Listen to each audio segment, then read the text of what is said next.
Visa നിയമം കടുപ്പിച്ച Trump. ഭാവിയിൽ അമേരിക്കയിലേക്ക് യാത്ര ചെയ്യുന്നതിന് സ്ഥിരമായ വിലക്ക്. വിസ ഉടമകൾക്ക് പുതിയ മുന്നറിയിപ്പ് നൽകി ഇന്ത്യയിലെ US എംബസി. വിസ കാലാവധി കഴിഞ്ഞും യുണൈറ്റഡ് സ്റ്റേറ്റ്സിൽ താമസിക്കുന്ന ഇന്ത്യൻ പൗരന്മാർക്ക് നാടുകടത്തലും സ്ഥിരമായ യാത്രാ നിരോധനവും ഏർപ്പെടുത്തുമെന്ന് മുന്നറിയിപ്പുമായി US-ലെ ഇന്ത്യൻ എംബസി. അനധികൃത കുടിയേറ്റത്തിനെതിരായ ഡൊണാൾഡ് ട്രംപിന്റെ ശക്തമായ നടപടിയെ തുടർന്നാണ് പ്രഖ്യാപനം. ജോലി, വിദ്യാർത്ഥി, ടൂറിസ്റ്റ് വിസ ഉടമകൾക്കെല്ലാം ഈ മുന്നറിയിപ്പ് ബാധകമാണ്.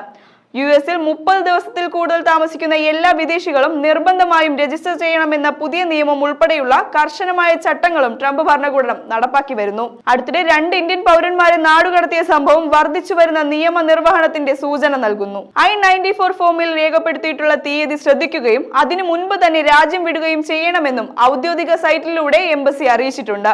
വിസയുടെ കാലാവധി കഴിഞ്ഞ് ഒരു ദിവസം പോലും അധികം US-ൽ താമസിക്കരുതെന്നും അങ്ങനെയുണ്ടായാൽ നാടുകടത്തൽ ഉൾപ്പെടെയുള്ള നിയമ നടപടികൾ നേരിടേണ്ടി വരുമെന്നും എംബസി തങ്ങളുടെ ഔദ്യോഗിക സോഷ്യൽ മീഡിയ പ്ലാറ്റ്ഫോമിലൂടെ അറിയിച്ചു. അനധികൃത കുടിയേറ്റം തടയുന്നതിനുള്ള ട്രംപ് ഭരണകൂടത്തിന്റെ തുടർച്ചയായ ശ്രമങ്ങളുടെ ഭാഗമായാണ് ഈ മുന്നറിയിപ്പ് വിലയിരുത്തപ്പെടുന്നത്.